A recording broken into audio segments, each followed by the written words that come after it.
Ito, 3 hanggang 4 na katao bukod sa mag-asawang Diskaya. May plano din tumistigo at tumulog sa Department of Justice. Ayon yan kay Secretary of Justice Remulla. Ang kalihim naman, sinabing aminadong hindi madali ang proseso nitong Witness Protection Program. Yan at ilan pang mga balitang tinutukan ni Bombo Grant Hilario.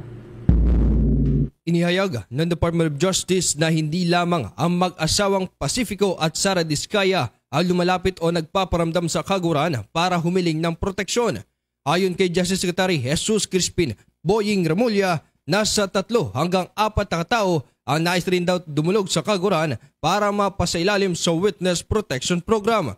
Kaya't hindi lamang anyang mga Diskaya ang inaasang makakapanayam ng Department of Justice na posibleng magbahagi ng kanilang mga nalalaman ukol sa maanumalyang flood control projects. Dagdag ni Justice Secretary Remulla, sa susunod na linggo, maaaring kanila itong makapanayam kung saan kanyang tiniyak na ito'y iisa-isahin ng kaguran.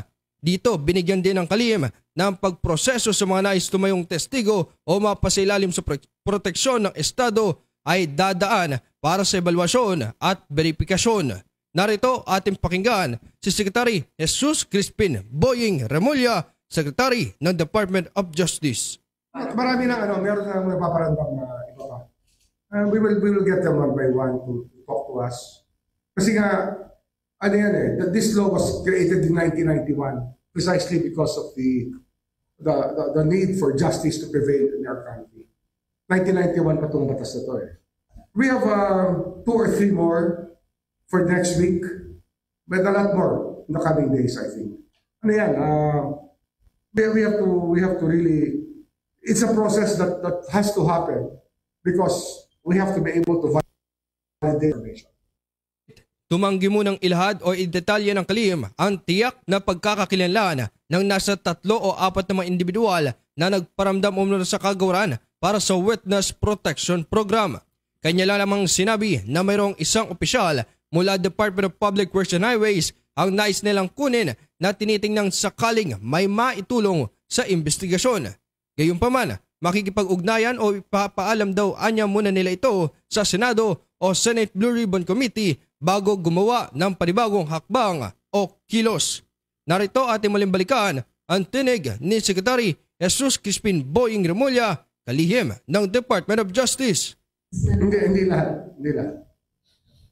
Merong isa yata na kasama rin sa top 15, pero meron din hindi kasama.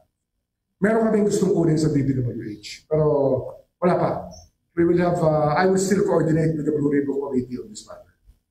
Kasi syempre we have to help each other because that the great pains that Senator Lacson has gone through to research about the subject matter, we have to respect that. And we have to take the cue. Dagdag pa rito'y aminado si Justice Secretary Remulla na hindi biro o madali ang proseso ng ebalwasyon sa mga nais tumayo at mapabilang sa Witness Protection Program ng kaguran. Anyay, kalakip ng pagtestigo ay ang posibilidad na kaharaping banta o panganib kaya't giit ng kalihim mananatiling pribado ang anumang kanilang ibabahagi sa kaguran. Ating muling pakinggan si Secretary Jesus Crispin Boying Remulla, kalihim ng Department of Justice. So, many people know that witness protection is hard to come by. Hindi naman talaga ganun kadali yan. Kasi nakakatakot kayo ng tumistigo pag ang kalaban mo may capability na makasakit ng tao. Diba? Mahirap yan. It's something really will seek out witness protection because there is a need for it. Kaya kami, we're doing our role. We're following the law, and we cannot divulge details about the conversations that we had or the conversation that we had. Mula Department of Justice, yes, Bombo Jai? May susunod pa bang pag-uusap itong Diskaya couple and si Secretary of Justice Remulla kaugnay dito sa Witness Protection Program? Bombo Jai, base sa ibinahaging pahayag ni Secretary Jesus Crispin Boying Remulla, kanyang sinabi na hindi lamang ito ang unang pagkakataon na kanilang kakausapin itong mag-asawang Pacifico at Sara Diskaya. Aniyay sa mga susunod na panahon o linggo ay inaasang babalik o kanilang muling kakausapin ang mag-asawang Diskaya patungkol sa kahilingan nilang Witness Protection Program ng kaguran. Bombo Jai.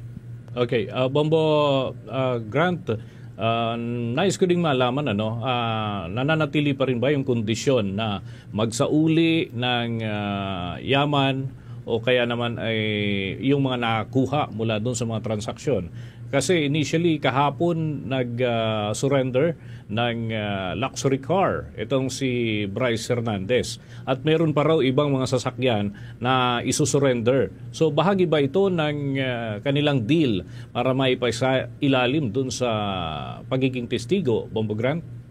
Yes, Bombo Dennis, ayon kay Justice Secretary Remulla, yung mga kondisyong ito ay mananatili. Ngunit kahapon sa naganap na pulong balitaan ng naturang kalihim, kanyang sinabi na hindi mo niya ilalahad yung mga detalye ng kanilang mga napag-usapan kasama ng mag-asawang Diskaya kung kabahagi nito yung pagbabalik ng umano'y mga nakuhang yaman mula sa manumalyang flood control projects. Ngunit matatandaan din na sinabi din ni Assistant Secretary Miko Clavano na yung tinitingnan nila rito para mapabilang sa list ng protected witness ay yung sinseridad na ibalik kung ano man yung nakuha nila mula sa mga manumalyang flood control projects. Bombo Dennis. Sige, maraming salamat from your end, Bombo Grant.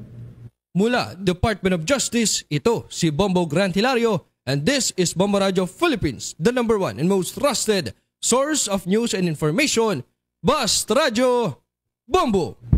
For the most trusted source of news and information, visit our website at www.bomboradio.com. Follow us on Bombo Radio mobile app, Facebook, YouTube, TikTok, and X, formerly Twitter.